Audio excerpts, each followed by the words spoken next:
At night, when the other engines are tucked away in their sheds, you can still hear the faraway call of an engine's whistle and the clickety-clack of train wheels turning. This is the sound of the post train. One train is pulled by Thomas and the other by Percy, as the loads are too heavy for one engine to do the work alone. The post is loaded into trucks at both the harbours, and the engines pull their trains through the silent stations, delivering their precious loads.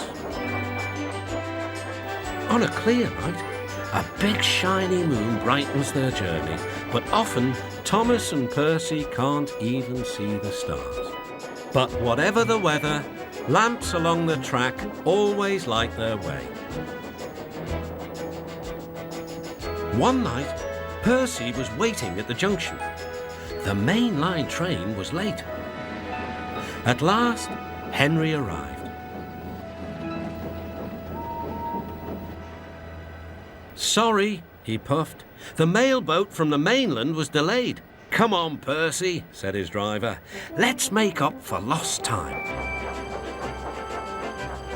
Percy puffed along as quickly as he could, but the sun was already rising as he finished his work. "Never mind," thought Percy. "It's nice to be up and about when it's the start of a new day and there's no one else around." Percy was not alone for long. "Bother," said Percy. "It's that dizzy thing, Harold." "Good morning," whirred Harold. "I always said railways were out of date, but you're so slow with the post, you should give everyone their stamps back. Post haste." Percy was too tired to explain. "Bird brain," he muttered. "Good morning, Percy," called Duck. "You're up early." "No, you're wrong," sighed Percy. "I'm back, tired and late." He rolled into the shed and fell asleep almost before his buffers touched the bar. His driver decided to set off early that evening. Thomas was waiting at the station. "Thank goodness I've a chance to speak to you. Driver said that the person in charge of the post has complained to the Fat Controller about the delay last night." "But that wasn't my fault," replied Percy. "I know," said Thomas, "and so does the Fat Controller, but this post person wouldn't listen. Tonight we'll just have to be quicker than ever before." The engines were just leaving the station when they heard a familiar buzzing.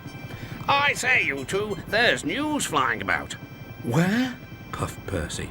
"All over the place. They're going to scrap the post train and use me instead. Wings work wonders, you know, always."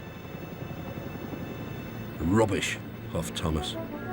That night, everything ran like clockwork. Thomas and Percy steamed through the stations, making good time everywhere they went.